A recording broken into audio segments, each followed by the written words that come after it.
Pop, the electrifying story of Hedy Lamarr.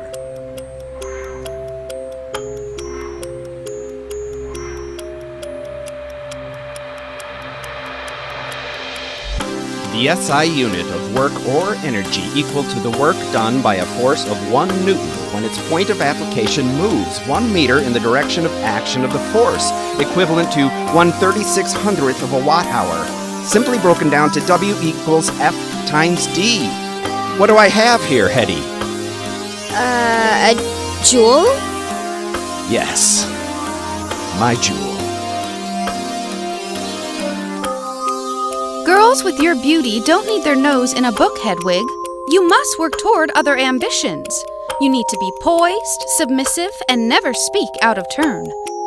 One day, a man will sweep you off your feet. I don't need a man to do that. I like my feet on the ground. As women in this world, we don't always get that privilege. One day you'll understand. Don't forget the SI unit of power, equivalent to 1 joule per second, corresponding to the power in an electric circuit in which the potential difference is 1 volt and the current 1 ampere. To what may I be referring to? I don't remember, Papa. Well, when you know what the answer is, you let me know. A watt, of course. I will never remember all of this.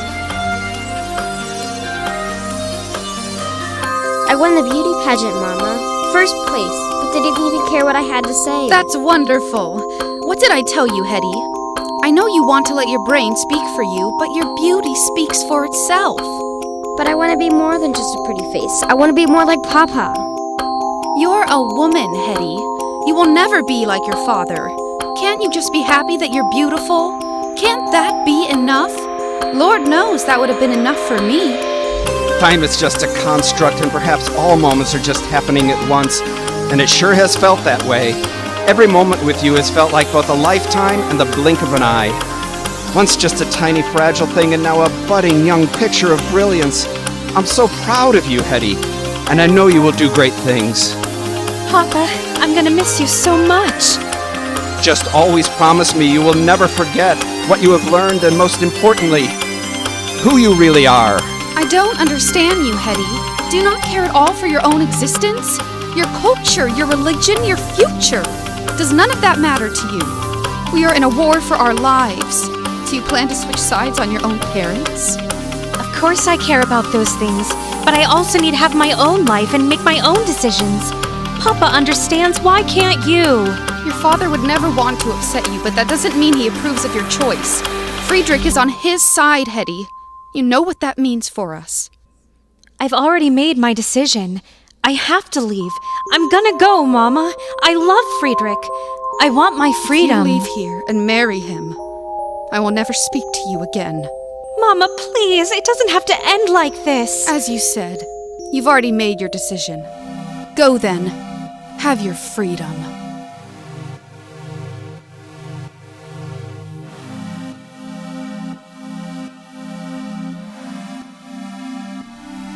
What have I done? What have we done? Yes, she really is gone. If we love our child, we have to let her go and figure it out on her own. And that's what hurts the most. I need more time. we had our time. Hedy was mine That's what hurts the most. She wants to run. Then let her run. She wants to go. Let her find herself out of this home. And that's what hurts the most. We can only hope that all we've been has been enough. Our Hedy's tough, but not as tough as letting go.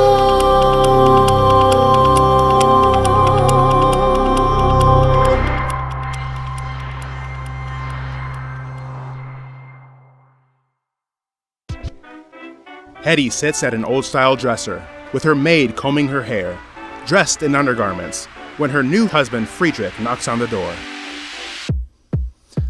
Hedwig, are you ready yet? Guests will be arriving soon.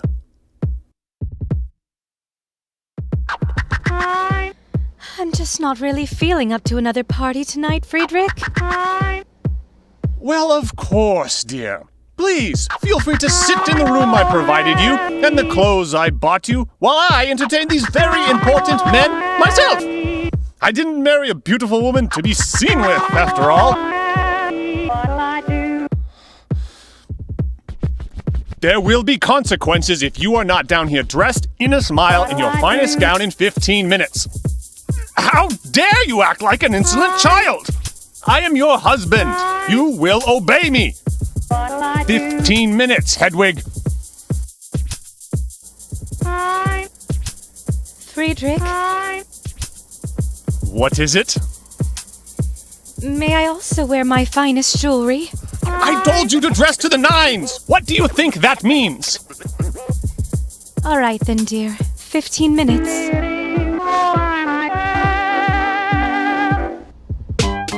Hedy whispers to her maid, and she pulls a dress from her wardrobe and helps Hedy get dressed in it over her maid's uniform, as well as her finest jewelry. Are you sure you want to do this? There's no telling what he might do to you this time if you're caught. I can't live like this anymore. Nothing he could do to me could be worse than the prospect of staying here. I'm more concerned about you. Are you sure you want to do this? The look on Friedrich's face when he sees what we've done will be worth even the severest of punishments. Besides, I'll be out of here lickety-split once you're gone. Now, I've sewn the jewels into my uniform as instructed. You should have enough to get you wherever you want to go. Personally, I recommend London, as I've heard rumours that the head of MGM is vacationing there looking for new talent. There's no way he won't notice you. I've also heard, however, that these men can be real snakes. You're a true beauty, Hedy. Don't settle for less than you're worth. Oh, Charlotte, I love you so much. I don't even know what to say. I will never forget your kindness. Hedy heads down to the party and entertains for a short while. She steals away for a few moments to undress down to her maid's uniform. She then tiptoes by the room which her husband and Adolf Hitler are having a discussion about munitions. She is carrying a large suitcase and is adorned with every piece of fine jewelry Friedrich has ever bought her. The room is dead quiet, and she tries not to make a sound as she sneaks past. They aren't just any munitions, Adolf. They are the most advanced, up-to-date weaponry you can get your hands on. The brilliant part is, the manufacturers have no idea who they're even supplying. I think it would be safer to make sure all of our suppliers are German, or at least German synthesizers. Yes, but you never really know, do you? It's a two-faced game when it comes to war. Not everyone chooses just one side. For some, it is more beneficial to supply the side that is currently winning the war. And right now, that's us. You make a good point, but it could still be a security liability. Do you still have the blueprints of the missiles you were telling me about? I do indeed. Charlotte, come here, darling. By the way, where did your beautiful wife run off to? I could not take my eyes off her. She made my schwanz stiffen and spunken. Well, she is likely in the little girl's room, powdering her nose, walking off the wine. She will no doubt grace us with her presence shortly. Friedrich's exclamation startles Hedy as she drops a large piece of jewelry which makes a loud clank on the wood floor. The men turn their heads toward the direction of the sound, and Friedrich begins to slowly walk toward the entryway that Hedy is on the other side of. Just as he is about to see her, Charlotte walks in. Could I get you gentlemen a refresher on your drinks? More wine? Fresh cigars? Anything you'd like, just tell me and I will get it for you. Actually, dear, I need you to bring me my blueprints from my office. Not the originals, but the fresh copies I made the other day.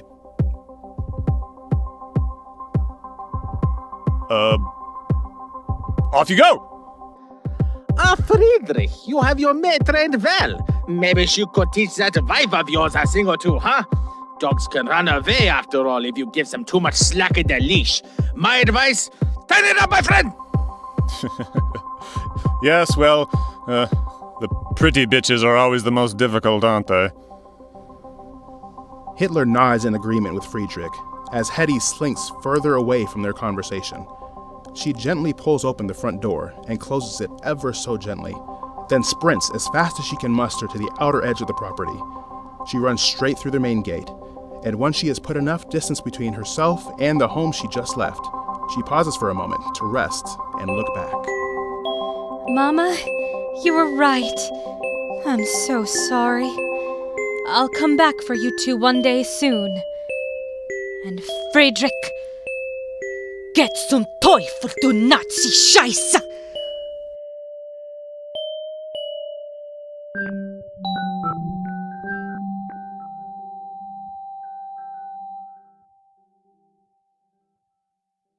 There are 2 small bistro tables in a little outdoor cafe in London. Hedy sits at the table waiting for someone to arrive. A waiter comes by to ask her if she'd like anything, and she waves her hand no. After a few moments, a man walks over to her with 2 other men laughing and acting like complete brohams. She stands up as they enter. Louis B. Meyer walks over to Hedy's table, and the other 2 sit at a different table. Mr. Meyer, correct? Lovely to meet you, Hedy. Please, cut the formalities. Just call me Louis. Come over here, give Louis a hug.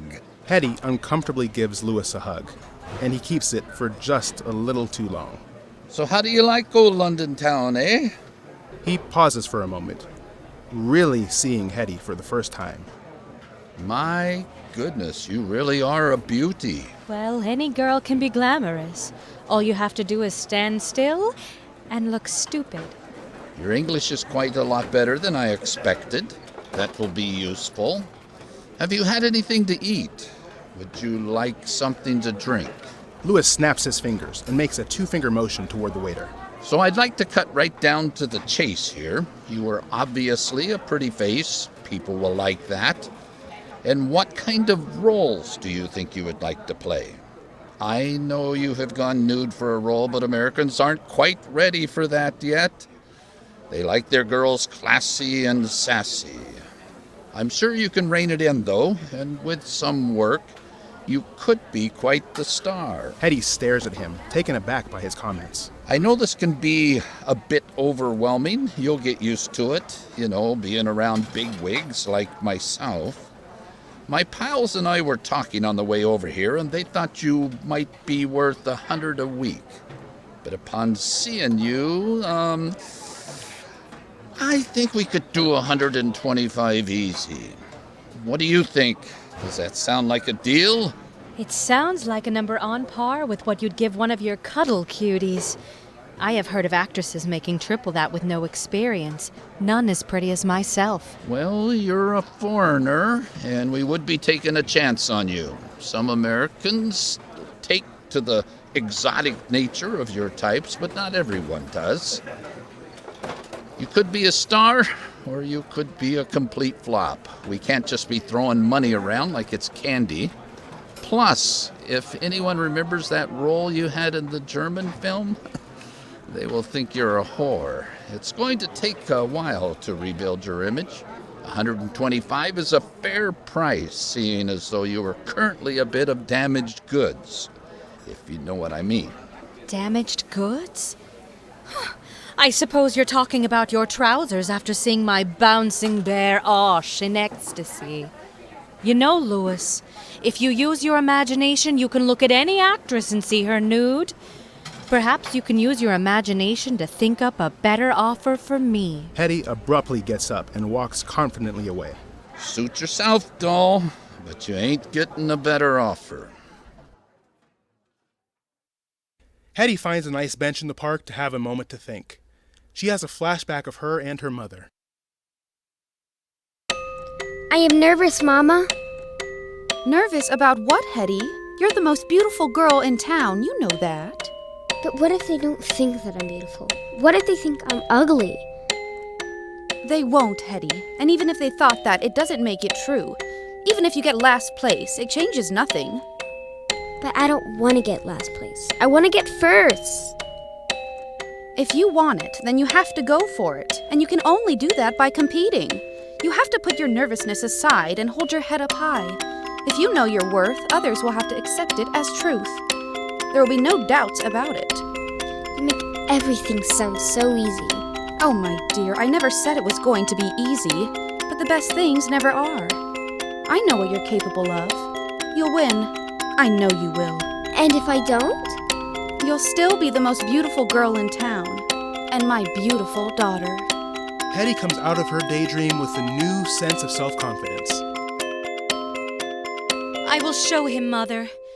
I will make him see my worth. The scene is set on the inside of a cruise liner ship.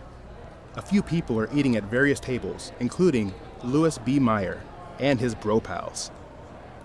Hedy enters in her finest clothing and at her most beautiful yet, as she slowly saunters through the room. As she makes her way across the space, she is stopped by a few random people to ask who she is. People are blown away by her beauty, and it draws the attention of Louis B. Meyer as others begin to take notice of her. She stops at a table right by Meyer and is speaking to another man who is seemingly another agent. I am actually a free agent yet. I have not been signed by a studio. I am still looking for a tantalizing deal. She continues to speak to the other exec as Louis becomes more anxious and cagey. I have been in a few films in Austria, but would love to try dipping my toes into some Hollywood work. That is, if anyone is willing to pay me what I'm worth. She speaks as she looks slightly over her shoulder at Louis, who continues to squirm as Hedy talks to the man sitting at the next table. Well, that's quite a lot more than my last offer. I will definitely consider it. Louis finally interjects. Love, would you mind joining us for a moment? We have some new numbers for you to look at. I'd be delighted, Louis. Excuse me. She slowly and deliberately walks over to the open seat at Louis's table. So we have rethought our position on our original offer, and we would like to more than double it. How does $500 a week sound to start? We could definitely work up from there, but that's where we'd like to begin. How does that sound, doll? It sounds like desperation. I have a few other offers to consider now.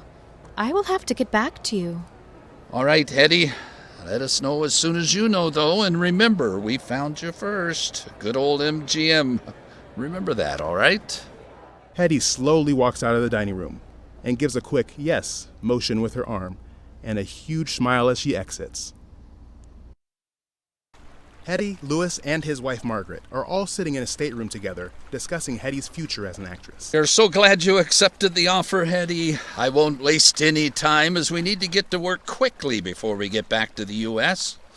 I have brought my lovely wife Margaret to give me a hand in creating your new image. My new image? Well, yeah, doll. As I said before, we have to erase your past and give you a new identity. You'll no longer be the Jewish girl that ran away from her Nazi husband, or that German girl that starred nude in that movie. I'm actually Austrian. Right. Well, you know, tomato. Anyway, your current name is too, Jewish. Keisler. It's not very feminine or attractive. It's harsh, even. You need something catchier, prettier, something to match your face and your new personality. Any ideas, dear? Well, perhaps you could use the name of a woman who is already well-known and liked. Not the whole name, obviously, but the last name. Garbo is too fresh and new. Maybe something from the silent films. There was Lillian Gish. Oh, she was so pretty. I don't know, though. Gish is kind of an ugly name. Who else? Clara Bow. Too simple. Are we keeping her first name?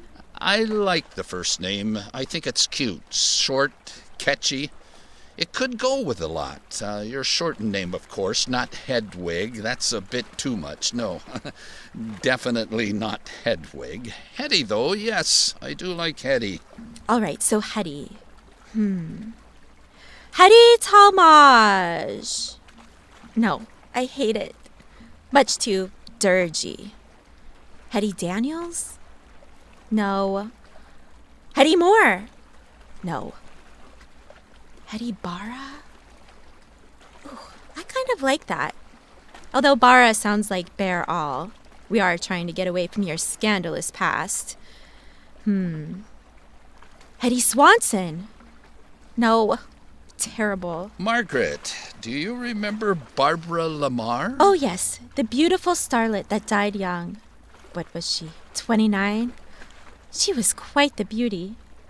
Let's see. Hedy Lamarr. Hedy Lamarr. Hedy Lamarr. Goodness me. I think we've got it. What do you think, Hedy? How would you like to headline as Hedy Lamarr? Not just Hedy Lamarr, which I love, by the way, Marge, but Hedy Lamarr, the world's most beautiful woman. That might be a bit presumptuous. Nonsense. You proved it to me. Now it's time to prove it to the world. To really enter Hollywood with a splash. Well, ladies, I will leave you two to get better acquainted and make whatever changes Margaret deems necessary. You know where to find me if you need me. Head up, Hedy. This is the beginning of your new life. Louis walks out of the room, closing the door behind him and leaving the ladies to chat by themselves in private.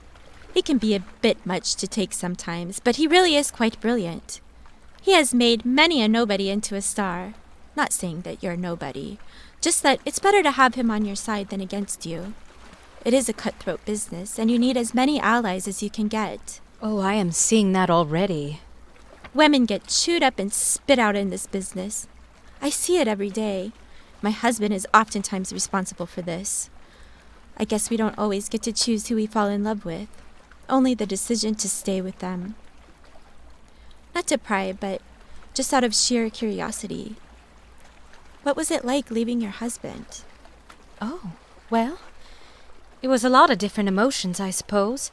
Freeing, exhilarating, terrifying. The money was great, the sex was pathetic. Imagine a tiny prick and you'll get a good idea of who Friedrich really was. I was just another precious metal to him, another munition, another valuable. I certainly wasn't a human being in his eyes, just a doll. A plaything to be seen and not heard. I can't imagine what that would be like. Louis isn't a perfect man, but we have a mutual respect for each other. I love him quite deeply, and I have really since the moment we met. I don't think I could be with a man like that. Then again, I do understand having to make decisions on who to marry, using parameters that have nothing to do with love. Sometimes relationships can be as strategic as war itself. I'm no fool on how to climb the social ladder. It's a hard life being a woman. As I said, things aren't always perfect, but life has never been boring. Well, I'm going to go see where Louis ran off to. I truly mean it when I say I am so glad we met. Maybe you'd like to join me for lunch so we can talk a little more? Sure, Margaret. Forgive me for my idle thoughts. I'm still settling into everything. I do look forward to our future talks. Margaret gathers her things and opens the door, leaving it ajar as she leaves. Hedy sits on the stateroom bed, deep in thought.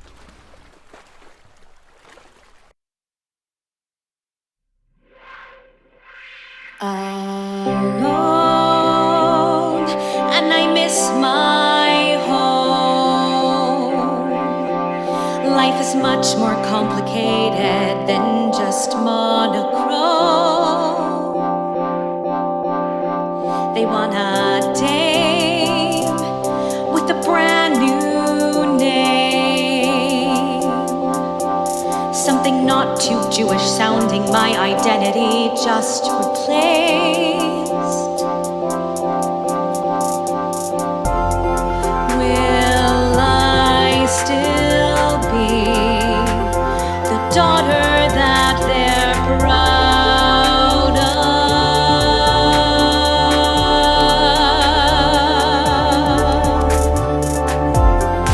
Will I still be a woman to be proud of?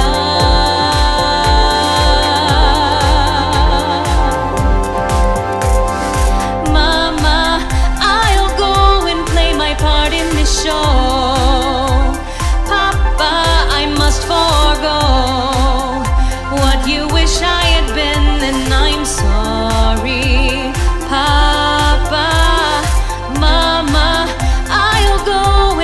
my part in this show. Papa, I must let go. What you wish I had been, and I'm sorry, Papa.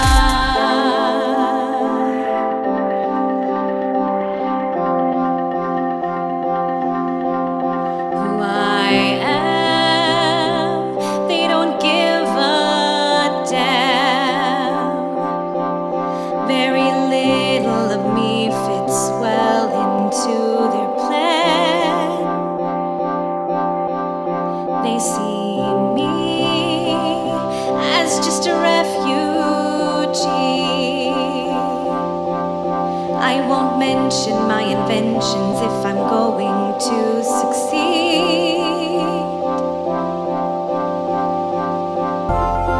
I cannot see how I'm someone to be proud of.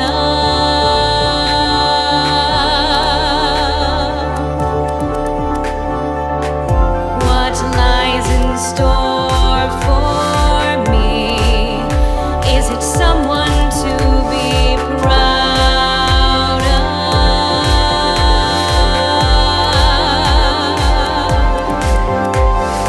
Mama, I'll go and play my part in this show. Papa, I must forego what you wish I had been, and I'm sorry, Papa. Mama, I'll go and play my part in this show. Papa, I must let go what I wish I had been, and I'm sorry, Papa.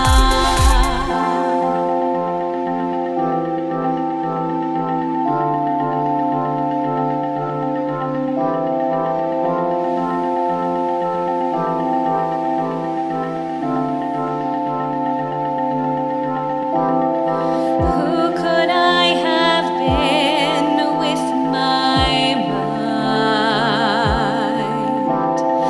Who could I still be with more time? Who could I be? What could I achieve?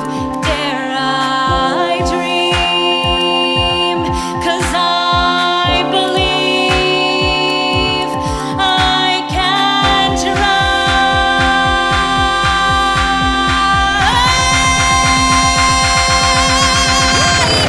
Mama, I hope this new life helps me grow. Papa, I need you to know I didn't want things to end, and I'm sorry, Papa. Mama, I'll do this, but I do this for you.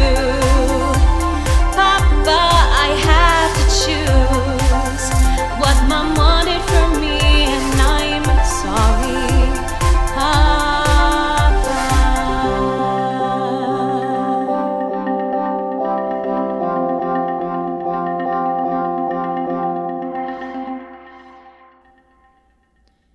So, Hedy, you coming? Hedy follows Margaret out the door and on her way to start her new life as a Hollywood starlet.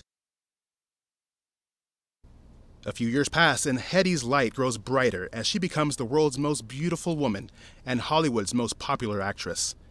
She settles into her new life, but still longs for the life she left behind. Hedy, love, are you coming to Lewis's dinner party tonight? You know I hate parties. Small-minded people, small-minded conversation. What a bore. Yes, but we are almost done filming and everyone is going to be there to celebrate. That sounds like too many people for me. More than just yourself and one other person is too many people for you. You're not wrong. Really, though, it's only the amount that can fit at a dinner table. Please come. I don't want to have to go alone. You might meet someone. I already have someone, Veronica, and each new man I meet after the last is worse than the one before him. If I wasn't still with Jean, I would forsake men entirely. I know you don't mean that, Hedy. You love the staff of life way too much to forsake it. I do. I really do. So come on. Free alcohol and food. Oh, and I heard George Antheil was going to be there. You know, the bad boy of music. Really? The pianist who wrote Ballet Mécanique. I think he's also the artist who is showcasing anti-Nazi art and preserving people's works that would have been otherwise destroyed by Hitler. I don't know about any of that, but he's the bad boy of music. Yes, you mentioned that already. He may not actually be a bore. Okay, all right. I'll be there. Oh, yay! It'll be a real party now. 7 p.m. sharp at Lewis's house. You know he hates late arrivals. Oh, I know. He can be a real schlock. See you later. Later, babes. The bad boy of music, huh? This should be interesting. Attention, everyone. Thank you so much for coming. We've had a very productive run so far, and I'm so proud of all of you. So tonight, I want to wine you and dine you, and I hope you have a wonderful time. And before I forget, we have a very special guest here tonight. I'm hoping to work with him on some upcoming films. If you haven't met George yet, make sure you do so. But that's enough of me blabbing. Would you like to say something, Mr. Antheil? If incestuous.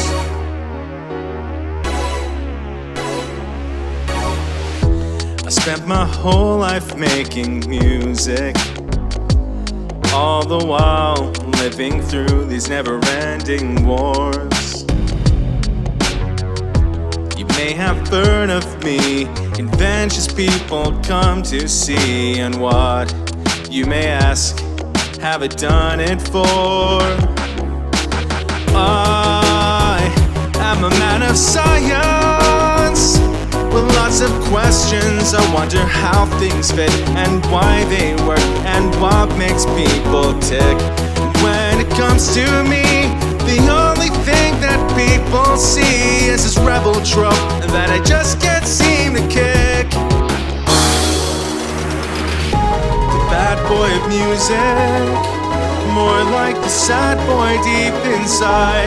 The bad boy of music, I've never been so weary-eyed. The bad boy of music, in my inventions I can hide.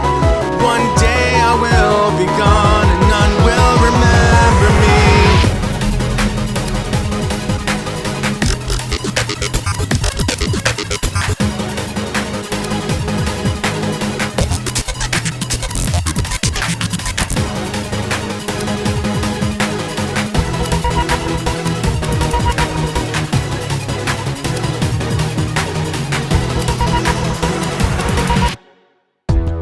Entertain, and that's my name. Yeah, I'll make you smile, delight with every chord. You might know me by my ballet mécanique. It's so unique, but all I feel is shame. I am a man of justice. I see the fighting and the dying, and I wonder what our God has done this for. I say a tiny prayer for my brother who is up there, and he's fighting in this war, while I am the bad boy of music, more like the madman deep inside. The bad boy of music, singing songs while soldiers die.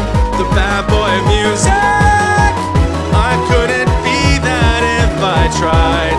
Someday I hope I'll be worth remembering.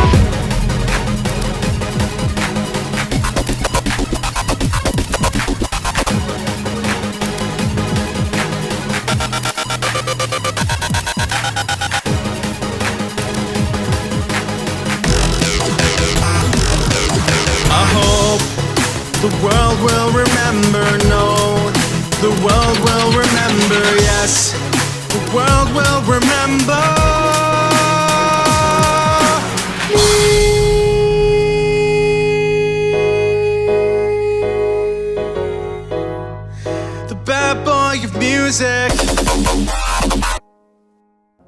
thank you, George, for that lively introduction. Oh, blow it out your asshole, Lewis. Now the rest of you, eat, drink, talk, be merry. You know, all of that good stuff. Ladies, I will need to speak to each one of you about your new schedules and call times, so be sure to see me before you leave. The party continues on, but everyone has moved rooms. The men are smoking cigars and the women cigarettes in fancy holders. The majority of the starlets have crowded around the bad boy of music. Hedy's husband is off talking to George's wife, Bosky, and Hedy is by herself on the couch with a tiny book that she is writing in. George is quickly bored by the conversation around him and takes notice of Hedy alone on the couch and heads her direction. Excuse me, you're Hedy Lamarr, correct? I suppose that is my name now. She says stoically without even looking up. What is it there that you're writing? You gave me an idea at dinner, and I'm currently working it out in my book. Do you always bring books to parties? I rarely bring myself to parties. I see. George puts his hands in his pockets, unsure of what to say next. Do you mind if I take a seat? I'm just a bit worn out by the gawking club over there. I figured his music's bad boy. That would be something that you're used to. George goes to sit down, but stands back up at Hedy's words. She still talks without looking up at him. I suppose you're right. So, you've heard of me, huh? Well, you did kind of introduce yourself at length. Right. So, what is it that I said that sparked such an interest in that book of yours? Breasts. You were talking about breasts. Excuse me? I overheard your conversation with Lana about the article you wrote. I believe you called it The Gland Book for the Questing Male. You were saying that a woman's healthy pituitary gland might enhance the size and shape of her breasts, and I need my bust to be at max capacity. American men as a group seem to be interested in only two things: money and breasts. It seems a very narrow outlook. But it's how you play the game. Well, right, I did write that. I don't think you need to worry about your glands, though, as I'm sure they're sufficiently healthy, and your bosom size is, ample, and the shape of your breasts is just fine. Did you bring your husband with you tonight? I did indeed. Well, where is he while you do this? I believe he is over in the corner talking with your wife. Hedy's gaze remains buried in her book, while George looks over to see that his wife, Bosky, is indeed talking to Hedy's husband, Gene. Well, what do you know? So, do you always carry around a little book with you and, write down ways to enhance your bodily features? No, I usually lug around my typewriter and male secretary. Oh, I suppose you believe that only men can write? Oh, not at all. I'm a writer myself. I've stumbled upon many great female writers. I meant, no offense, it's just not something I see very often. Most of the women in this place only care about one thing. Yes. Fame. I couldn't care less about it. There is so much more to life, so much I haven't explored yet. Don't get me wrong, I do care about the way I look, but also because it's an inherent part of survival for women. The world does not treat ugly women kindly. Beautiful women hold all the power. I so wish to break free of that. One day I hope to. And what do you hope to do? Share my ideas, have them taken seriously. Just the other day I helped a pilot friend of mine reconstruct his plane so that the wings sat at a better angle. He wanted his plane to fly faster, but was catching too much wind. It was a simple fix, really. I've never understood why people make things so complicated, when they're really very easy. Sounds like you know a lot.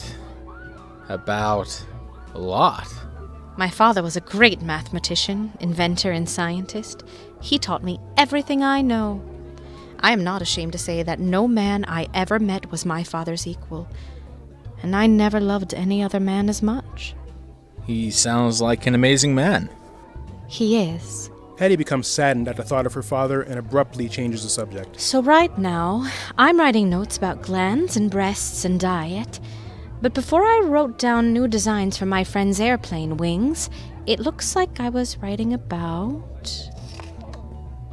torpedoes. Excuse me? The last thing I wrote about was torpedoes. I keep reading articles about the U.S. losing navymen because Germany keeps jamming our torpedo signals. I figure there must be something to do about it. Well, that's quite a subject leap, kind of. You seem to know a lot about military stuff, too. Did your husband serve or something? Hedy is jarred by this question and looks up for the first time. Actually, my first husband was a munitions dealer in Austria. He sold munitions to Mussolini and Hitler, and I was abreast to much of their discussions. I've been thinking about it ever since. Wow, that's some interesting company. Oh, yes. A Jewish girl married to a Jewish man, exchanging goods and services with another Jewish man, who would delight in seeing all Jews both gassed and killed. Needless to say, I was more than happy when I moved to America, and have been trying to do my part to make up for my shortcomings as the enemy. Oh, well, I wouldn't say that. It's not like you married the guy because he was meeting with Hitler. I mean, you didn't do that, right? Hedy shoots George a look of disapproval. Okay, sorry, had to ask. There are evil people out there. That doesn't make you an enemy. I left my parents in Austria just before all this started, just as family members started disappearing. It will be an outright miracle if I ever see them again. If that isn't an enemy, I don't know what is. George finally sits down next to Hedy. Well, Hedy, my brother Henry is an air messenger, and I've been worried about him every day since the war started. I've been composing and writing, but I've wanted to contribute to the cause somehow. Day after day I spend by myself in my studio, making music that no one's listening to, hearing these daily reports of lost soldiers, and just hoping to God I don't get one of those goddamn pink slips. I have to do something else. I'm just restless, and you seem to have an above-average understanding of things. Maybe we could start working on some invention ideas together, for the war. Do you even know anything about munitions? Well, yeah. I'm no stranger to weaponry. I did work as a United States munitions inspector, and my father taught me a thing or two, rest his soul. Well, the munitions and the interference are our biggest issues. We keep losing boys to the Russians as they continue to intercept our messages. I take notes when I think of something that might help. I've been thinking about this too, Hedy. I want to help, and not to brag, but I did write the Ballet Mécanique. Synchronized 16-player pianos together using only one controller. I honestly think that my expertise is right up your alley. I'm not sure Lewis would approve of this, and my schedule is packed in the coming weeks. I wouldn't have time for much. I'm not even sure if this is what I should be doing. I don't really know what I should be doing. Well, I will be in LA for good now, so if and when you decide you want to work with me, I will be here. I could also help you with your breasts if you want. I mean, give you my opinion on them. I don't really need to do that. They're lovely, but if you want to talk about them ever, like the gland thing that you mentioned, that I mentioned, right. Well, I'm going to go bury my shame in a drink over there. It was lovely to meet you, Miss Lamarr. Hedy looks at George and nods while giving him a smirk-like smile as he walks back toward the circle of starlets. Ladies, I would like to make a toast tonight. This marks the 5th year that we have all been able to come together as friends, and what a delight it has been working with each and every one of you. Make sure you line up in an orderly fashion like the little robots you are to get your schedules. Suck in those tummies flat as a steel sheet. Use your hydraulics to boost those breasts up. Don't say anything smart. We all know your intelligence is artificial. Lock those feelings away, ladies. Fembots don't have feelings.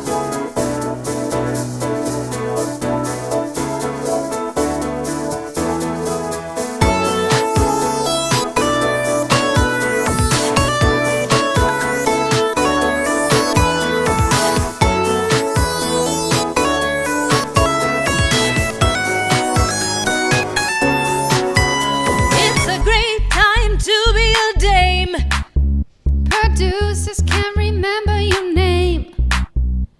They all treat you the same. There's no winning at this game. If you know 'em or blow 'em To hell with all the fame. You just act dumb so some man can feel smart. It sucks to have to shut up if you still wanna be cast in a part. It's the life of a dame, no pain, no gain. We are living in a man's world. It's the life of a dame, play the game for fame, but have people wonder how you won. It's the life of a dame, looking good in a frame, but it's the mirror never matching up. 'Cause the life of a dame can be the death of a dame if you forget from where you came. Life is not the glam we thought it was. Surely in the future things will change. Foreign women won't be used as exotic props. Someone will care how many pills you pop. Our pay will be the same as men. The casting couch will disappear. Our ideas will be respected and revered. Hey, now at least we don't see dicks in a pig. That's true, we don't have to see dicks in a pig. It's life of a dame, no pain, no gain. We are living in a man's world. It's the life of a dame, play the game for fame, but have people wonder how you won. It's the life of a dame, looking good in the frame, but in the mirror never matching up. 'Cause the life of a dame can be the death of a dame, and the man himself is turned away. It's the life of a dame, no pain, no gain. We are living in a man's world. It's the life of a dame, play the game for fame, but have people wonder how you won. It's the life of a dame, looking good in the frame, and the mirror never matching up. 'Cause the life of a dame could be the death of a dame if you forget from where you came. Hedy wakes up after her strange dream and realizes she is already 15 minutes late to filming. She throws on some clothes and heads down to the recording studio. Scene takes place on the set of Hedy's latest movie. It is near the end of the day and the cast is on the last scene before wrap-up. Hedy and the rest of the cast and crew look worn out. The head of one of the largest studios is there, overseeing the production. I need you to look alive. You look terrible. First, you're late to your call time, and now you have the pizzazz and energy of a wet rag. What's wrong with you? Sorry, Jack.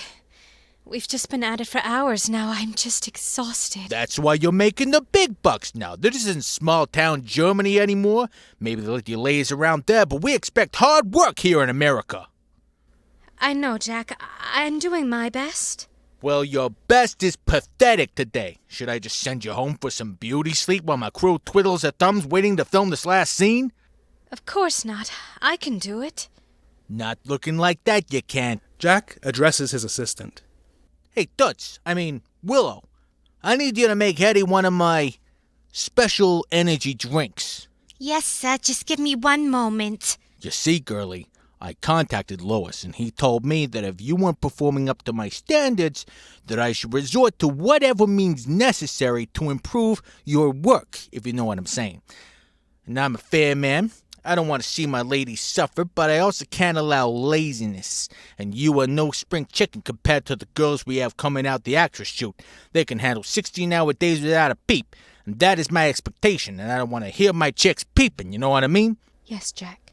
Great, well now that we got that settled, Willow, is that drink ready? I have it right here, sir. Excellent. Here, Hedy, drink up. You'll feel right as rain. What's in this? What's in this? Hedy, is this your movie? Is this your set? Are these your cameramen? Are you paying for all this? Hedy stares at him, timidly, without speaking. You know the answer. You also should know to stop asking questions. All you need to know is I do what I have to do to make a good film. down the drink now. Finish your scene, and then I need to see you in my office once we're done here. Jack hands Hedy the drink, and she hesitantly takes it. Without much of a choice, she pounds the drink back in a few large gulps. There, see, that's not so bad, is it? You may feel a little jittery. We can give you something once you finish your lines to help you calm down. And I have a few notes I need to go over with you before we resume recording tomorrow anyway. All right, everyone, let's take 5 and we'll start at the top of the scene. Hedy uses the short break for a much-needed rest in her director's chair. She feels her sleepiness fade away and is suddenly struck with an unnatural amount of energy. Her heart begins to race, and she feels as though it will jump right out of her chest. She considers telling someone how she's feeling, but decides against it, and gets up to finish the rest of her scene. Once the filming is through, she returns to her chair to rest for a moment, when she is approached by Jack's assistant. Hedy, I have been asked to give these to you. Jack said they'll help you calm down. I suggest you take them, Hedy. Trust me. Jack would like to see you in his office soon, because shortly after he has a meeting with George Antheil. Good luck. She pauses for a moment, ultimately deciding to take the pills. In just a few minutes, she feels a great sense of warmth and relaxation wash over her. Her heart rate slows, and she slumps down a bit in her chair, trying desperately to stay awake. She passes out in her director's chair, and an hour or so goes by. Losing track of all time, she barely knows where she even is when she hears a familiar voice. Miss Lamarr, exciting seeing you here. It's George Antheil. We spoke the other night at the party. I just got out of a meeting with Jack about an upcoming project of his. He told me he just met with you to give some notes. Hope he wasn't too bad. I think you always do great work. Hedy looks up at him, disheveled. She is disoriented and unable to speak. He seems to be in one of his moods today. Kept talking about a meatball sandwich. I don't know what that's all about. Pressure is really on nowadays to make a standout film. I don't really foresee that being a problem with you, though, as the leading lady. Hedy still does not move or respond to George, which raises his level of concern. Are you all right, Miss Lamarr? You look not well. Hedy is finally able to mumble a few words. Special drink. Yes, get es mir gut. I am not lazy. Ich bin ein braves Mädchen. What? You're not making a lot of sense there. Hedy attempts to get up from her chair, but collapses instead. George reacts quickly and catches her. Whoa. Miss Lamarr, what's wrong? Hey, are you okay? Hedy mumbles incoherently before passing out in George's arms. You mentioned a special drink? What drink? What did you have? George shakes Hedy and gently taps her cheek, but she does not wake up. Can someone help us here, please? Hello? Help! George's plea goes largely unheard until Jack's assistant walks up to them. Mr. Antheil, I need you to keep it down. My boss will be seriously displeased if he finds you've caused a stir. The thing is, Hedy was very tired, so we gave her something to, put some pep in her step. Pep in her step? What exactly was in that drink? Well, amphetamines, so she could finish a scene, and then some Valium before she had a meeting with Jack. George begins to understand the situation. So you did this? Do you realize what peril you put her in? Was she even conscious for that meeting? What happened to her in there? What the hell is wrong with you? Listen, I know it sounds crazy, but this is just how it's done, okay? I've put my time in too, to even get where I am. Hedy knows the drill. She's part of the game. All of us are. Yeah, well, I'm not. So, not all of us are, okay? How much did she take of each? 3 uppers, 2 downers. Jack likes the girls relax when he meets with them. Jesus Christ. George looks down at Hedy's limp body, completely distraught. Well, are you just gonna stand there, or are you gonna help me get her help before she dies? As far as anyone knows, I never spoke to you about any of this. I'm not even supposed to be here right now. Keep an eye on her, George, but keep her out of the hospital, or this'll be all over the papers tomorrow as an OD, and she doesn't need that kind of publicity. Please don't think badly of me. I did all I can do.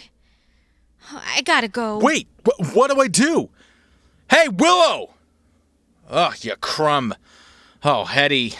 All right, Pip, let's make tracks. George gets up from the floor, carefully picks up Hedy and carries her out to his car. Scene is set at Hedy's home. Hedy's husband, Jean, is away on a business trip, and Veronica is there, waiting for Hedy to get home so she can cajole her into yet another Hollywood party. As she sits on her couch, George busts through the door. Hello? Is anyone home? Jean? I've got Hedy here. I need some help. Veronica sees George holding Hedy and gives him an alarmed look. Veronica. Oh, thank God someone's here. I found Hedy at the studio like this. She's completely unresponsive. I was told not to take her anywhere, so I brought her home against my better judgment. Where's Jean and what are you doing here? Well, I came by to convince Hedy to come to Catherine's Navy Ball, but can see now that she's currently out of commission. George steps into the living room and gently lays Hedy down on her couch. I know it was supposed to be a long day of filming, but nothing too crazy. She hasn't been sleeping as well lately. Maybe she needs to be taking those vitamins she's always telling me. Yeah, I'm sure that's all very important everyday health stuff, but the thing is, she was forcibly given drugs, and God damn it, I think she was raped. George stops talking momentarily as he bends down to put his ear against Hedy's chest. Now it sounds like she's struggling to breathe.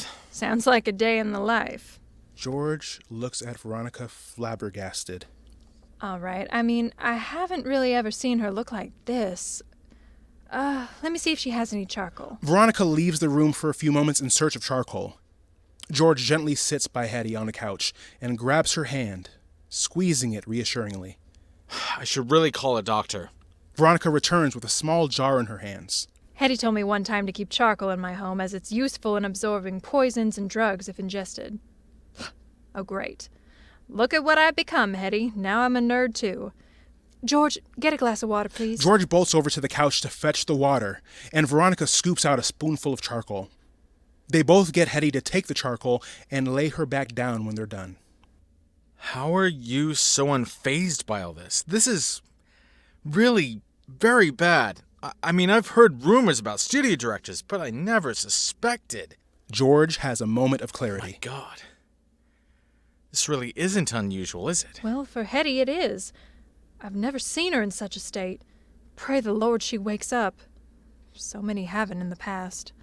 George's gaze shoots up from Hedy to Veronica. We all know what we're getting ourselves into. Hedy knew too. These transactions are all part of the job. The ladder of men you have to please, that's how she's always seen it. How can that be? Miss Lamarr is the most intelligent woman I've ever met. A man's brain in a woman's body. Why would she put up with this? She's close to death, Veronica. What could be more important than her life? A lot of these girls fought hard to get where they are, or came from dirt poor nothing. Hedy made a daring escape from her abusive husband for a chance to make it here. She risked her life then, too. One misstep, one turn taken out of place meant serious consequences for her. I guess as women, many of the situations we came from previously were just as bad or worse than what we face now. I suppose that's what makes surviving in this place possible. The deal is, this game everyone talks about is really just life in general for women. Men expect the same things out of their wives as they do their floozies, as they do their co-workers. There are always winners and losers, though somehow men always seem to come out on top. I suppose I've been desensitized to it all. It's easier to survive if you detach yourself. I do feel scared for Hedy, though. It's never not scary, George. Just less so the longer you live. The two sit in silence, fixated on Hedy's chest, making sure she is still breathing. The topic of breasts, before about size and shape, was now, more importantly, about rise and fall. A couple of days pass, and Hedy and Veronica meet for lunch at their favorite local dive. Oh, it's good to see you up and at 'em, Hedy. We were really worried about you the other day. Oh, I'm fine. A little embarrassed, if nothing else. Jack told me I passed out from overworking and someone had to take me home. You're always warning me about doing too much. I guess I really overdid it this time. Hedy, do you not remember anything that happened?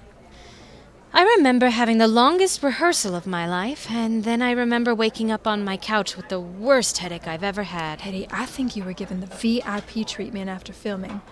George Antheil found you half unconscious after your meeting with Jack and brought you home. Wait, what? George is the one who brought me home? What was he doing there? Dear God, how mortifying. It was actually very sweet and somewhat eye-opening. I didn't know how little he knew about the industry. Maybe one of the few good men in Tinseltown. He seemed very worried about you. Yes, well, he likely has his reasons for keeping me around. That's dark, Hedy, even for you. Honest to goodness, I think he likes you. Don't be ridiculous. He barely knows me. He does want me to help him with some invention ideas toward the war effort, though. Oh boy, here comes the nerdy talk. Oh, don't worry, Veronica. I won't bore you with all that. I really should see him soon, though, and thank him. I know of a way you can thank him. Although he likely doesn't accept those kind of gifts. He's too, stately for that. Hedy at first looks skeptically at Veronica, but then nods in agreement with her. So besides you spilling the dirt about the bad boy of music, why else are we meeting today? What terrible party do you plan to manipulate me into attending this time? Well, one with no strings attached fun. Catherine is having a Navy ball and inviting a bunch of military men to come dance with us. I figured you're a pretty patriotic lady and would appreciate getting to rub elbows with some strapping young men. Well, that's certainly a more agreeable scenario than listening to Lewis drone on and on. So? Is that a yes? Strapping young Navy men. Sure. Man, I'm good at this. So, did George say anything else when you two were together with me? He was just adamant about getting you to pull through and so angry at the person who slipped you those roofies. It's hard to imagine him angry. Oh, he was. If I would have let him, he would have stormed into Jack's office and punched him square in the kisser. As it is, he went back the next day and canceled his contract to do music with him. Hedy doesn't answer Veronica, but instead sits in silence, thinking about what she just said. That's what I heard, anyway. Bad boy of music is done with Hollywood directors. You don't say. Must be nice to be able to just walk away from a job and still maintain your standing in society. But there are advantages to having your parts on the outside. Well, I would love to stay and chat, especially about boys that Hedy Lamarr is interested in. But I must make like a tree. I have a meeting with the director today. Life of a dame. Take care of yourself, Hedy. I'll see you soon. Veronica gets up to leave, and Hedy remains at the table, deep in thought.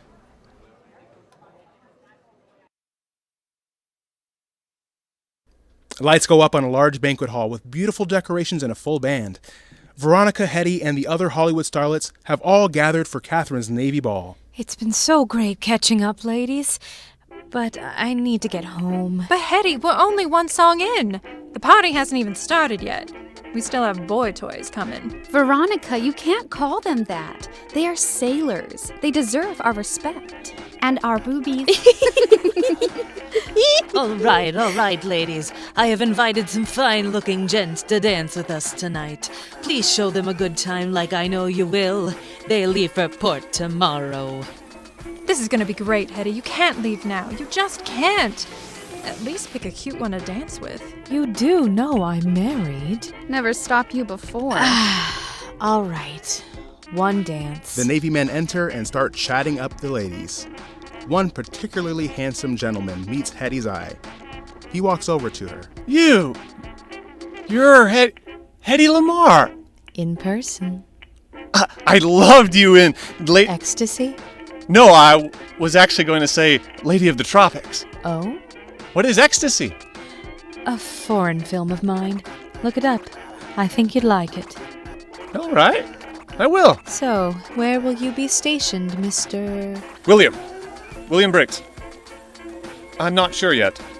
We get our orders in the morning.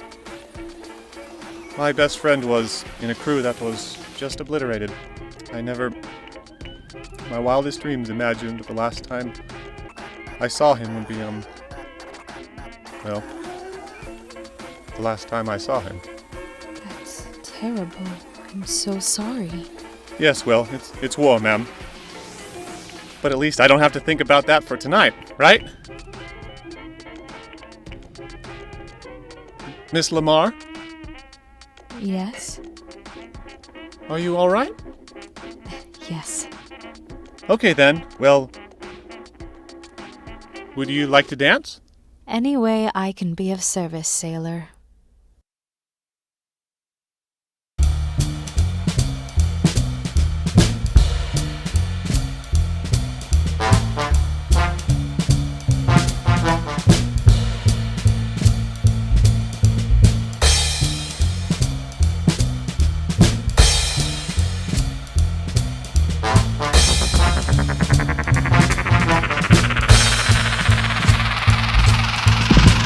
Grab your partner, hold him tight.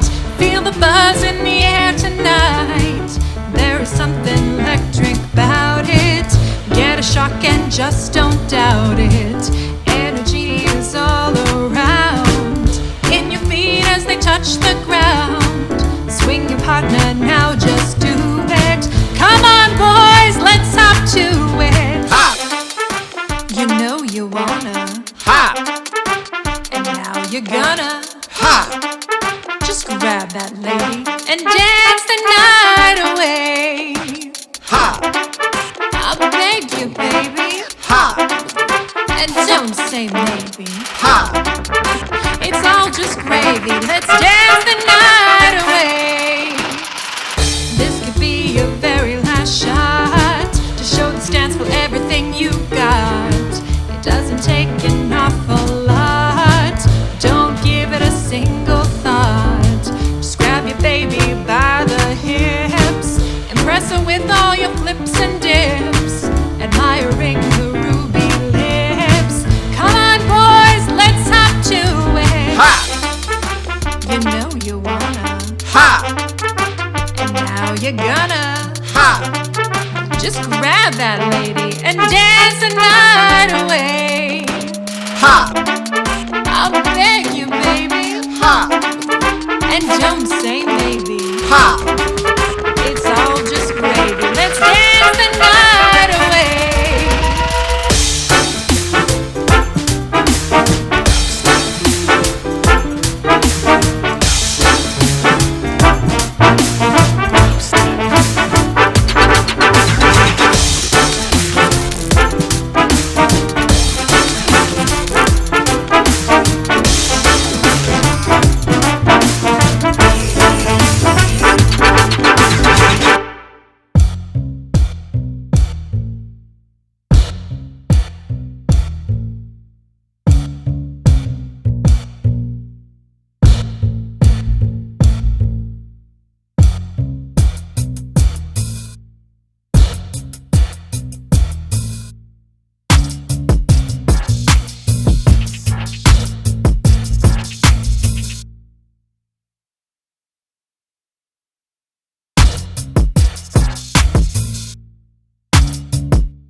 Wow, Hedy. That was amazing. Thank you. You made me forget what it is that I'm about to do. No, thank you, William. You helped me remember what it is I'm supposed to be doing. Hedy gives William a big fat kiss and bids him farewell, leaving him starstruck as she exits the party and runs home. Hedy is seated in a chair in her kitchen, daydreaming about the previous evening, when she is jolted out of it by her friend Veronica. Earth to Hedy. What? Where did you head off to? Just thinking about that party the other night. Oh, yeah, that was great. Veronica, I don't think I can be an actress anymore. What? Explain. Well, the events of the last couple of weeks have really changed things for me. I know your near overdose was super scary, but we've been through this song and dance with men before. You just toughen up to it after a while. But should we? Should women be treated this way? Are we only further perpetuating these abuses? I'm not sure, Hedy, but that's why I'm an actress and not a philosopher. You're asking me questions you should be asking George Antheil. At any moment, we could be replaced by the younger version of ourselves, and I just feel like nothing I do is really of any importance. We entertain people, love. That is important.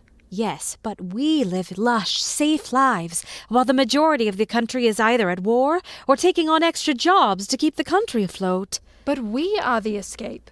We offer people the chance to leave this hellish place, to take a break from reality. I understand that, and I don't judge anyone who stays in the industry. I completely understand why, but I am against everything it stands for.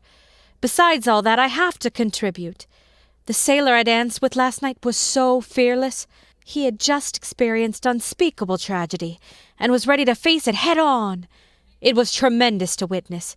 I admittedly can't do that, but I can do something. So, you gonna join forces with the bad boy of music? Well, yeah, I think that's my plan.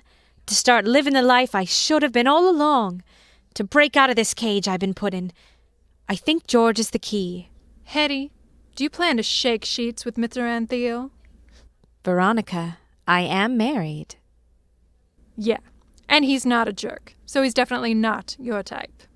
Point taken. This is all work, not pleasure, Veronica. George needs me to help him with an invention to stop Germany from interfering with our torpedo signals. We both know a lot about weaponry and technology. 2 heads have got to be better than 1.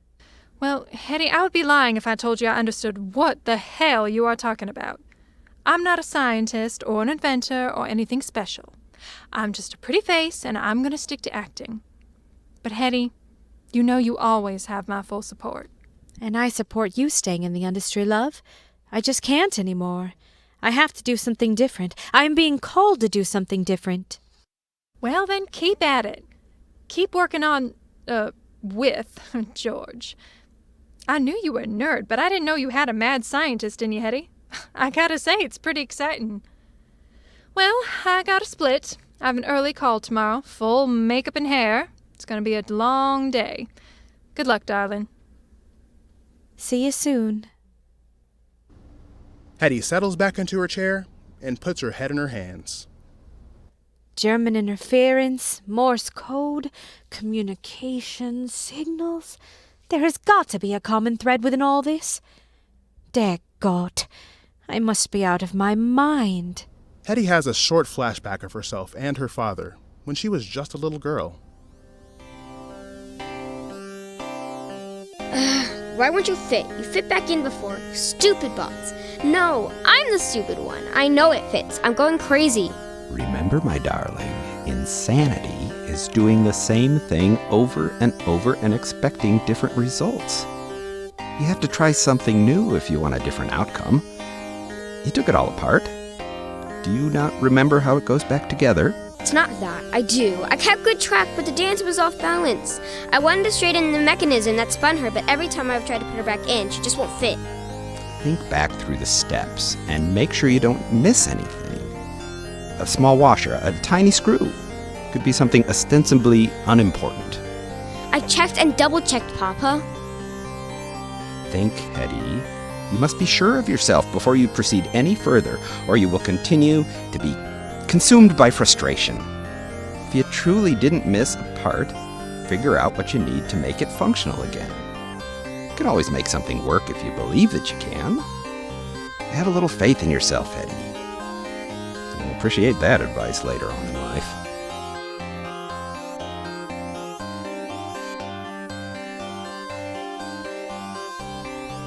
You're right, Papa. If I could fix my music box, I can figure out how to outsmart Germany's signals. I just have to believe in myself, and well, I guess I can now. I'm free.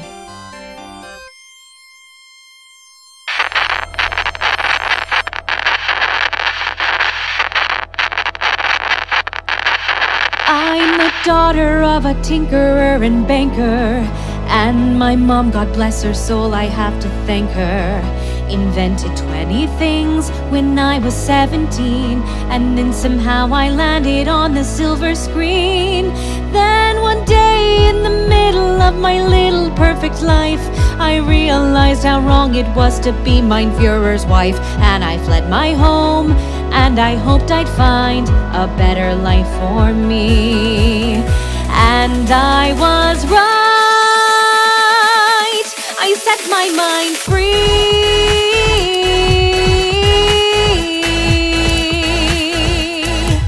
I set my mind free.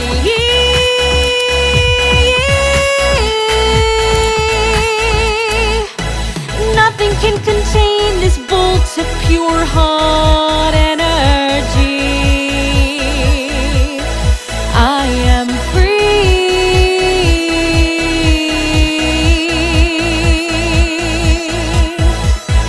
In Vienna, I was locked up as a prisoner. Then in La La Land, no freedom there for me. And while I played my part, my mother had to be a better place for me. I feel now that I have real purpose. It sure beats impressing every man I see. I'm no longer a picture of disgrace or just some young lad's fantasy. I set my mind free.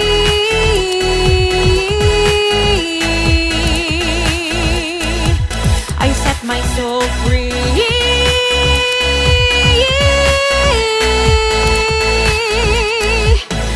And I'm no longer married to a goddamn Nazi, because I'm free.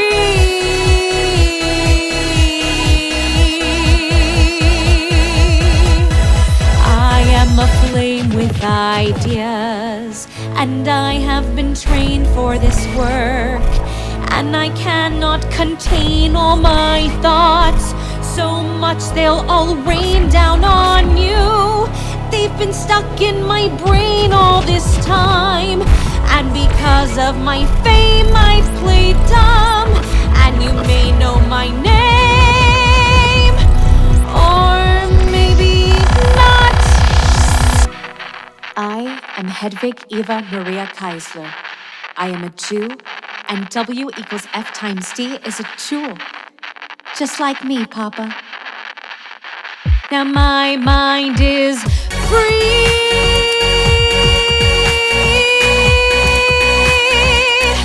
My thoughts are free.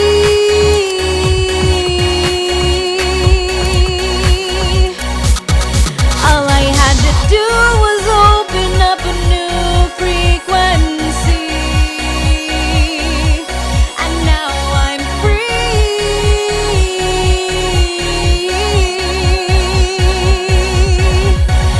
I'm free. Hedy excitedly runs to her desk and starts to frantically write, having now embraced who her father knew she could be. End of Act 1.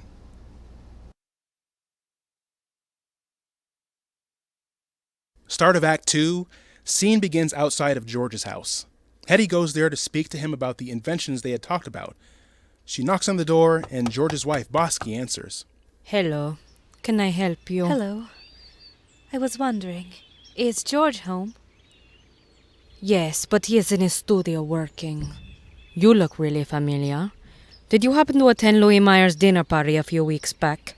I did, actually. I'm sorry I never met your acquaintance. Though, you did seem to get to know my husband fairly well. Oh, yes, Jean. How is he? Doing well, I hope. Oh, you know, he's... Jean. Hey, honey, who's at the door? A friend of yours, I believe. What was your name? Hedy. Hedy Lamarr. Hedy Lamarr!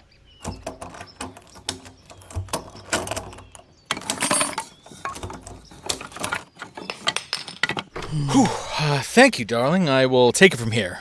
Whatever, George. Bosky closes the door behind her, leaving Hedy and George alone outside. Miss Lamarr, it's so good to see you. I'm pleased to say you look much better than the last time I saw you. First off, please call me Hedy.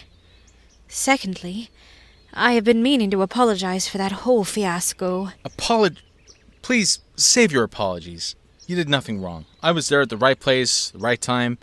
Anyone would have done the same. Except they wouldn't. You're a rare breed, George Antheil. I wish I could have done more. Did you really give up your contract with Jack? Well, you know, all these directors are the same. They want the same music for every movie. They refuse to step out of the box even a little bit, and I don't want to be in that box. I like to do my own thing. Oh, and you know, I don't really want to do business with a guy who does unspeakable things to women. That's impressive. That's depressing. So, I came here to tell you that I'm gonna quit acting, George. I need to be doing something more meaningful. I still have a few contracts I have to fulfill, but all of my extra time I want to spend on research and development. I have been giving this all so much thought, and I think I know where we can at least start with all this. First, I submitted myself to the National Inventors Council. I think I could be of use there. That's wonderful news, Hedy. All of it. Then I would like to get cracking on these projects with you. That is, if you will still have me after all that's happened. Goodness, Hedy, I thought you'd never ask. Of course I'll have you. Rather, I'll take you. Your help, I mean. Whew, I'm always down for a challenge. We could use my back studio where I write all my music and do some tinkering myself. It's quiet and it will give us enough space to spread out. Would your wife be okay with that? Oh, Bosky? Sure. We lead very, independent lives. She does her modeling, I do my music. It works out pretty well that way. How about Gene? Is he gonna mind you if you're over here? He would probably just be jealous he doesn't get to see Bosky. What's that? He'll be fine. All right, then. When would you like to start? I have a short composition I've almost completed, then a blank slate until the next zap of inspiration hits. How about next Saturday? I have a break in filming then. Great. It's a date. I mean, you know, like an occasion, a time, a meeting, an appointment, a strict assignment. Not like a date. I got it, George. Right. Well, see you then. Oh, and Hedy, just head straight to my studio door next time, okay? Will do. I'll see you on Saturday. Scene is set at George's studio door. Hedy is holding a piece of paper, pacing back and forth in front of the door, debating about whether or not to knock. Eventually, she plucks up the courage. Hedy, what a surprise. I thought you weren't coming by until Saturday? Well, that was my original plan. Hedy, what's the matter? What happened? This letter from the Invention Council came today. Hedy hands him the letter, and he looks at it sadly. Oh, I see. Well, I'm sure they mean well, Hedy. You probably don't know what to even do with a smart woman like yourself. It seems like they think they know what to do. Make me an event, the star of a series of bond money fundraisers, a pretty face yet again. Even after I break free from Hollywood, I'm still a dancing monkey, George. I will never be taken seriously, will I? She sits down on the porch. Hedy, we're going to figure this out, whether you're part of the Inventors Council or not. George sits down by her on the ground and looks through the letter again. Maybe they aren't wrong, though, Hedy. You said you wanted to help, that you wanted to not be the enemy anymore. We haven't even begun to develop the technology we'll be working on, so maybe you should do these bond money fundraisers. I can't imagine a better face for it. Hedy sits stoically and says nothing. George stops to rethink his pitch to her. I tell you what if I play the music at these things, huh? I'm going to have more time soon anyway. I'll play some ditties that you can dance to, and we'll both be involved. That way they'll have a dancing monkey and a music monkey. What do you think? They actually want a kissing monkey to be exact. The dancing part of dancing monkey was just a euphemism. Kissing? They want me to offer to kiss anyone who buys a bond worth $25,000 or more.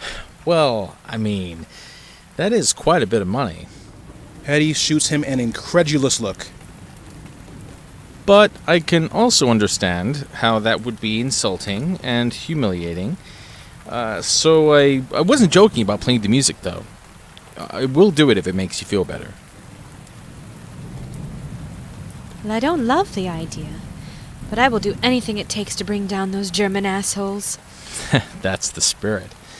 So, when is the first fundraiser? Next Saturday. Well, all right. Let's kiss some guys and make some money.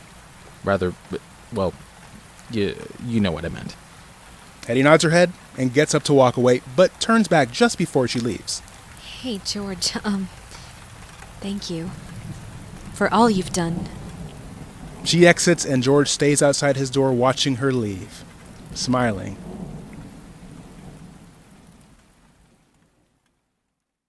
Hedy meets Louis B. Meyer in his office to break the news to him about leaving her profession. Love, sit. I have heard through the grapevine that you've been seeing George Antheil. Yes, that's actually what I came to talk to you about. That is great news. He's an important guy to know right now. Everyone wants him to make music for their films, but you know who has the direct line to his work?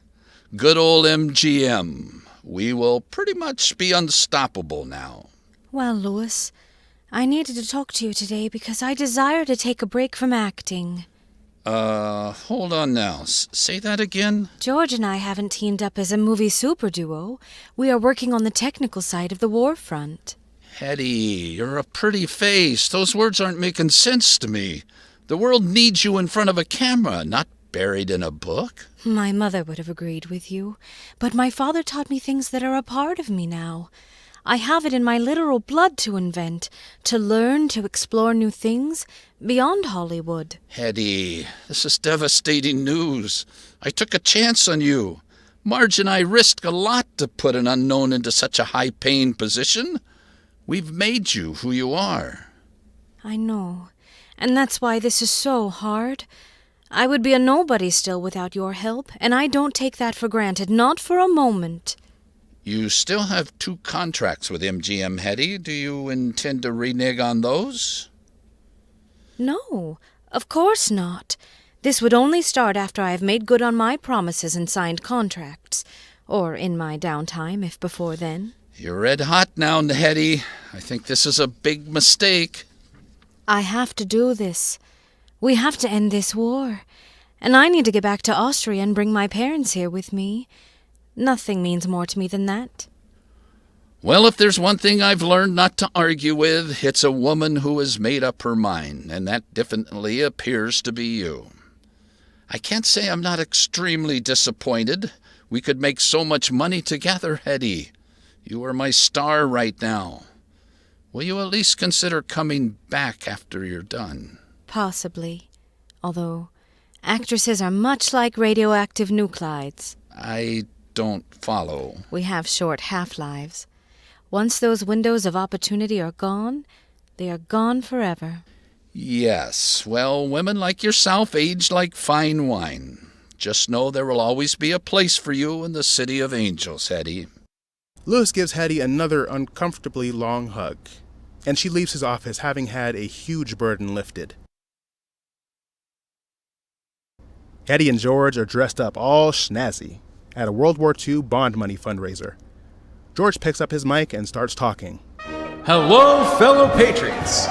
You've heard some music tonight, you've seen some beautiful ladies and dancing, but now it's time for the moment you've all been waiting for. As promised, any man willing to put down $25,000 in war bonds will get a kiss on the smacker from the lovely, most beautiful woman in the world, Hedy Lamarr! Now, who wants to start us off? The bigger the bond, the longer the kiss. A moment you will never forget so long as you live. Step up, step right up, help America and get a sweet reward. As men begin to line up to give Hedy a kiss, Hedy looks back at George hesitantly. He gives her a, "Go on, it'll be okay," gesture. Nervously, she picks up her microphone. Now, this is a fine group of gentlemen. How many of you love America? I guess it's pretty obvious if you're standing up here. Sir, come up here, sir. Yes, you. What's your name? Steve, ma'am. Steve? Steve, Rogers. Wonderful. Are you nervous, Steve? Well, I've never kissed a pretty lady before. Well, Steve, I am honored to be your first. How much have you purchased in bonds tonight? $50,000, ma'am. Goodness me. Double the bond means double the lip service. Are you ready, Steve? Oh boy, am I! Hedy grabs his face and leans in and plants a kiss right on his lips for a few moments. Then lets go, leaving him in the same position he started in. He looks dazed and doesn't move. Well, Steve, how was that? Good enough to purchase a few more bonds for America. Wonderful. All right, well, let's get this show on the road. Please line up in an orderly fashion and make sure you visit the table outside for information about the bond you just purchased. God bless you all, and God bless America. Lights go up in George's studio. Hedy is there half passed out on his couch, and he is sitting with his tie undone and his top shirt button unbuttoned. They both look ragged. I am being rude, Hedy. Would you like a drink? I don't want to make you get up. I have to get up anyway. How about a stiff one? You know, I don't actually drink alcohol. It numbs my brain. Do you have any tonic water? 1 tonic water coming right up. 1,112. What's that now? The amount of pairs of lips I've kissed in the last 10 days. 1,112. 2,224 if you count the upper and lower lips as individuals. That's a lot of lip service.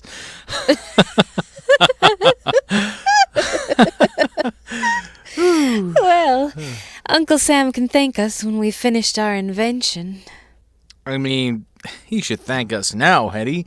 Your kisses brought in over $25 million in less than 2 weeks. That's really something. More money doesn't bring the dead back, though, does it? It doesn't make the military any more safe. They need better technology. They need something to keep those boys safer. Men keep dying in vain. It's not in vain if we win, and we will win. We're going to do this, Hedy.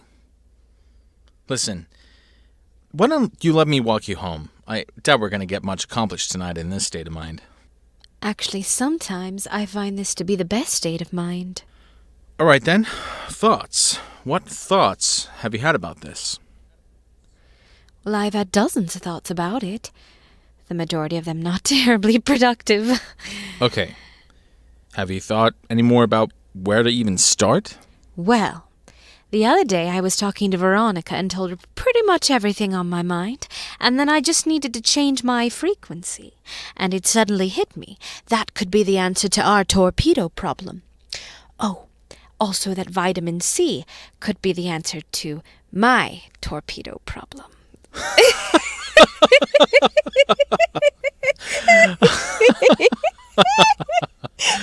But seriously, frequencies that change, George. Do you think you could make it happen? Hopping frequencies? Well, doesn't sound impossible. It actually reminds me a lot of what I did on my ballet mécanique and how I was able to control the different piano parts from afar. Are you sure you want to start this tonight, though? This is when my brain is at its clearest. Put a record on, George. I need some music.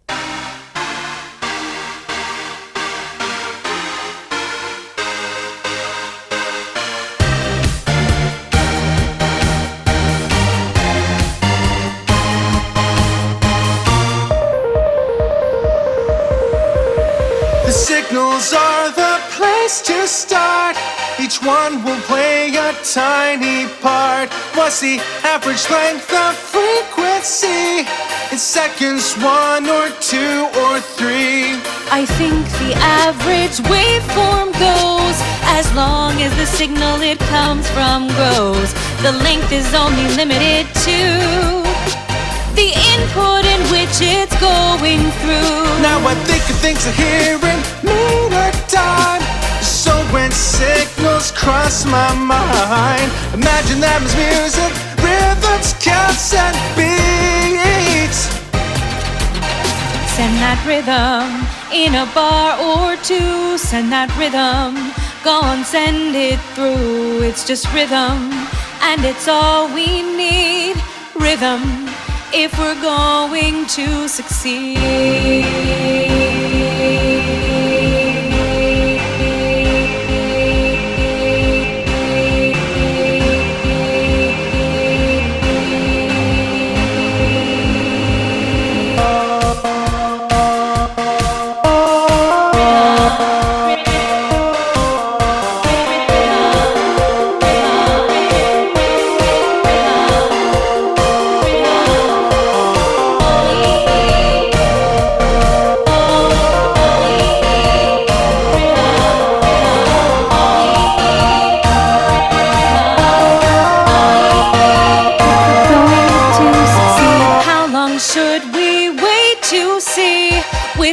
Individual frequency.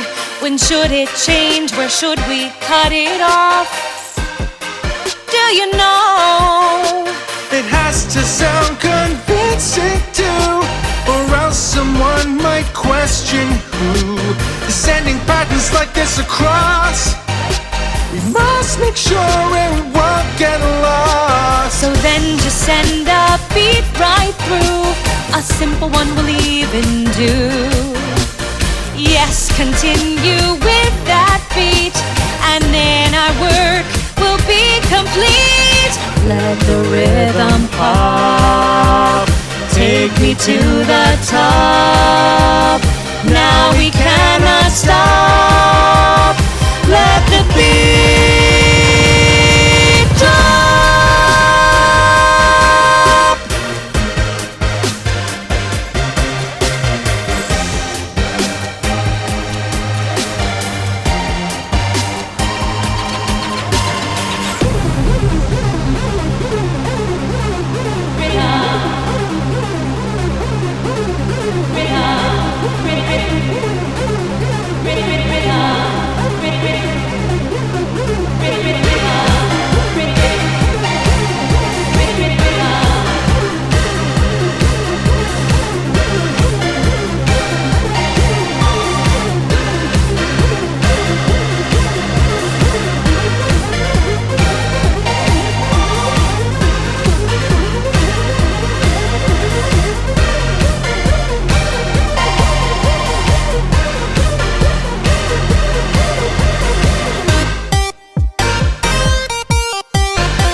frequencies as one? Or will these signals soon be come and gone?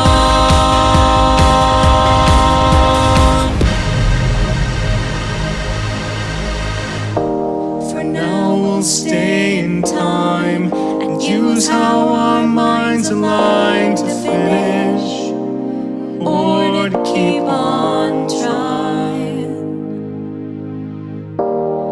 If the rhythm slows and our song comes to a close, I won't count the beats down to the end.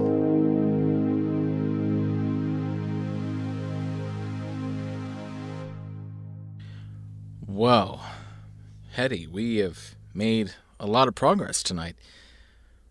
Would you now like me to walk you home?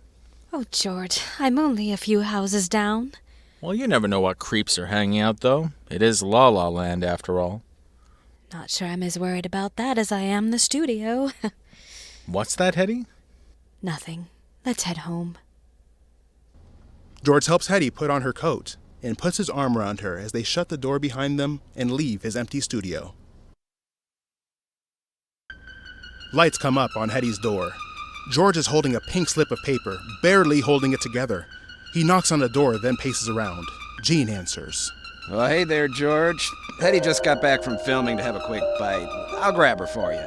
Hedy, George is here. Jean shuts the door in the meantime, and Hedy follows shortly outside to a completely wrecked George. Hedy is eating an orange. George, I didn't expect to see you till Saturday. What's going on? I'm afraid that I've received the most terrible news, Hedy. George shakily hands her a pink slip. Hedy drops her orange. Oh no, George. Not Henry. It's not Henry. What happened? His plane was shot down. Harry Flight 1631 by the Soviets. It was a raid in the Baltic states. They never saw it coming. He was almost ready to come home, Hedy. He wrote me that this would be his last mission, and I never wrote him back. I thought I'd be seeing him, so I never wrote him back. George collapses onto the ground sobbing. Hedy falls on her knees with him and wraps her arms around him. George, I'm so sorry. Just take deep breaths. It'll be all right. I'm right here for you.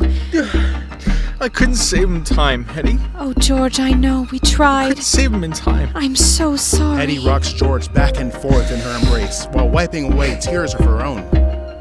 He's the only brother I had, Hedy. He's all I had left. I know, George. I know.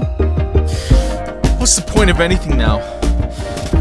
Why even bother to go on? Death after senseless death with no end in sight. It should have been me, Hedy. Instead, I took on the life of an artist. Safe in my home, bad boy of music. Dodging death by staying out of the war. You did what you had to do, George. Not everyone's a fighter. And the world doesn't need more soldiers. There is no way to win this war without a collective of minds. We're part of that. We're working on a solution. You have to stay strong, George, if for nothing else than for Henry. We have to stay focused and finish our work. We can't let this set us back. We've come so far. Our invention is the only way to make sure none of these boys' deaths are in vain. It is the only way for us to fight in this war. I know things must seem dire. I have felt that way since leaving my parents, but there is only one path forward, and we must take it. Come on, George. I will walk you home. Hedy helps George up and grabs his hand as she leads him away from her house and back to his studio. Lights come up on the inside of Hedy's house. She and Veronica are seated and talking in her kitchen. Meanwhile, George is at his house tinkering away at their invention. I mainly came by, dear, because I was worried when you didn't show up to filming the other day. I thought maybe you just said screw it and decided not to ever come back. Well, that would be tempting, but not what happened. George stopped by and was a wreck. His brother's plane was shot down by the Soviets, and he did not survive. Oh, my God, that's so sad. Goddamn Soviets. Yeah, well, if it wasn't them, it would be the Japanese or the Germans. He left behind a fiancé and a grieving brother. How's he holding up? About as well as you could expect. I am worried that this is going to set our progress back. There's no way he's going to be able to focus after a loss like this. I'm going to try to get him to use his emotions in a positive way, but it's easier said than done. That is really terrible news, Hedy. I'm so sorry to hear that. Yeah, me too. It's awful. And terribly timed. Not that there's ever a good time to die. So, have you guys, smashed cherries yet? Veronica! Are you serious? Sorry, I know it's not the best time to ask, but I had heard about all the kissing you had been doing for a fundraiser and thought maybe you threw in a little George Antheil kiss too. Well, you thought wrong. It's not like that. George is my co-worker and confidant and friend, and that's it. Sorry to disappoint you. I just thought you'd know. You spend so many hours alone together, and he is the bad boy of music, and you're the world's most beautiful woman. And he's such a dreamboat gentleman. I mean, like, how has it not happened yet? I don't know what to tell you, Veronica. One of the great mysteries of our time, I guess. I am capable of keeping things platonic, you know. News to me. While Veronica and Hedy are talking, George puts together the last piece of their puzzle and starts jumping and hollering in celebration. George picks up his phone and calls Hedy.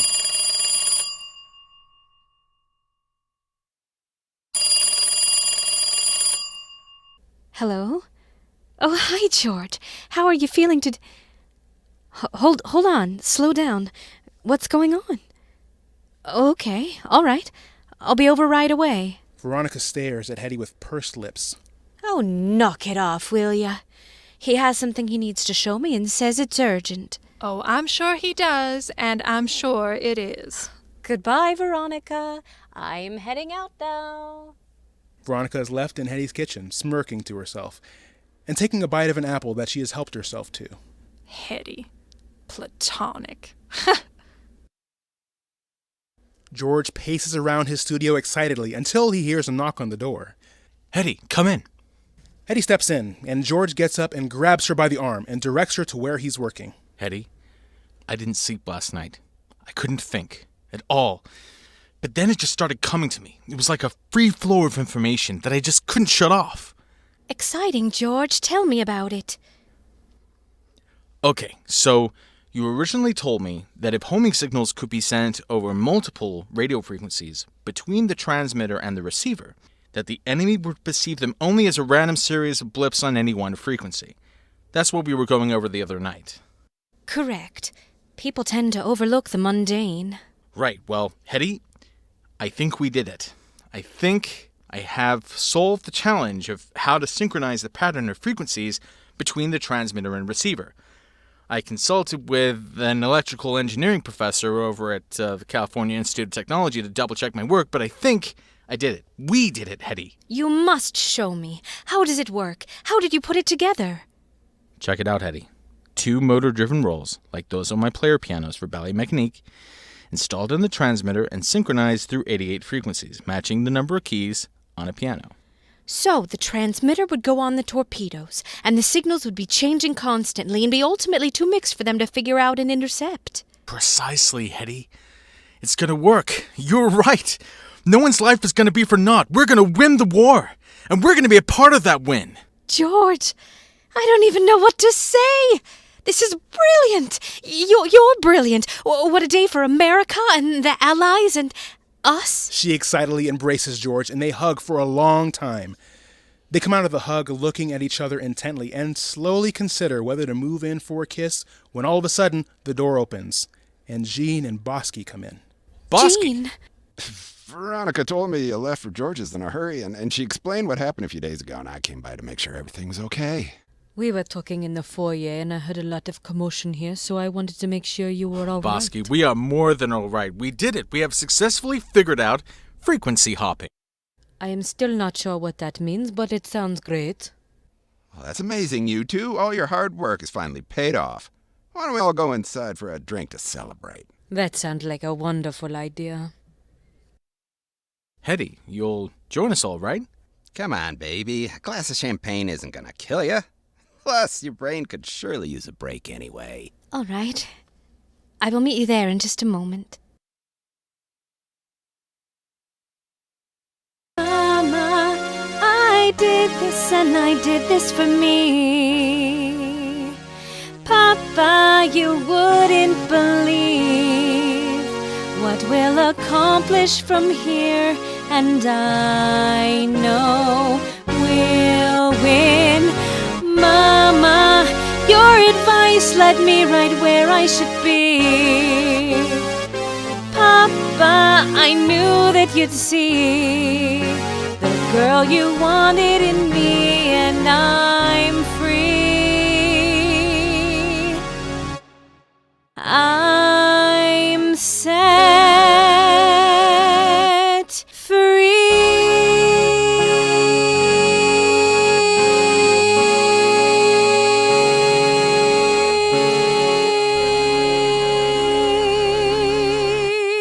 George pops back in for a moment and puts his arm around Hedy as they exit his studio and go off to celebrate. A few months pass, and Hedy finds herself at George's studio door. Hedy knocks with a newspaper in her hands, and George comes out and is excited to see it as Hedy. Hedy, it's been too long. How have you been? Where have you been? I have been working with Austrian officials to get my mother back. She is now in the United States as of a month ago. That's wonderful news. Is she settling in okay? What about Emil, your father? He actually died a few years ago, and I just found out about it. My mother refused to tell me how he died, so I can only imagine the worst. After his passing, my mother was left penniless, so I've been trying to supplement her income with some trades on the stock market, but it hasn't been going well. She is living in a tiny apartment right now, but at least has the bare necessities. I just wish I had been able to help my father. He would be so disappointed in me. You got your mother out. You didn't even know about your father's passing. I know how much he meant to you. I'm really sorry, Hedy. But you can't blame yourself, though. Please don't blame yourself. What's that? Oh, it's just a paper I picked up yesterday, and I had to come bring it to you. Hedy hands him the newspaper. New York Times, huh? Let's see here. Hedy Lamarr and George Antheil have invented a device that is so red-hot and vital to national defense that government officials will not allow publication of its details. All we can tell you is it's related to the remote control of apparatus employed in warfare. Well, hot damn, we're famous. I mean, more famous. There's something else. Patent received on August 11th, 1942. Frequency hopping mechanism accepted by the U.S. Navy. Wow. This is incredible, Hedy. Just incredible. Yes. Well, I won't stay and keep you from your projects. I know you have a lot of them going right now, but I just wanted to stop by and show you. I could hardly believe it myself.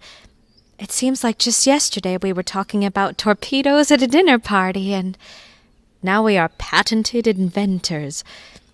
Time with you has seemed like a lifetime and the blink of an eye, all at once. They both stand in silence, just kind of looking at each other, not sure what to say, but not wanting the moment to end. Well, as I was saying, my mother is living across town in a small apartment. My plan is to sell my house so we have more money to live on. I guess I should have continued making movies while I was as red-hot as our invention, but everything happens for a reason.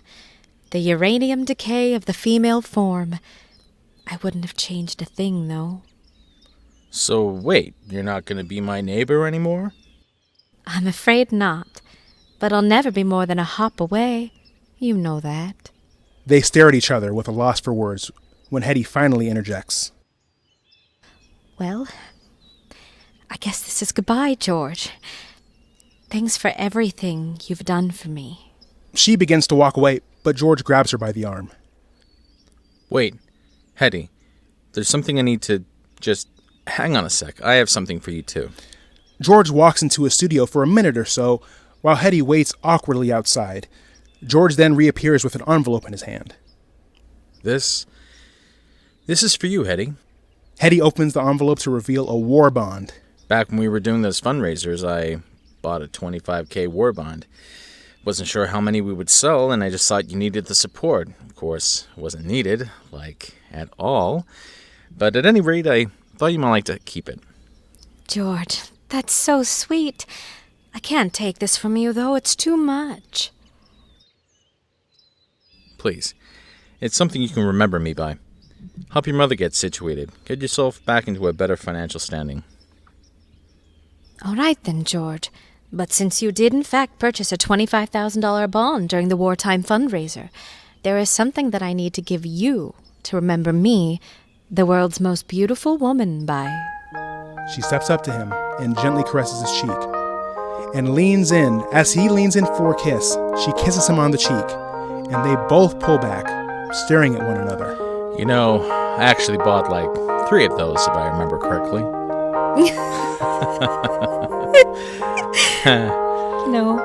You really are the bad boy of music. Hedy leans in to kiss him again as the lights fade.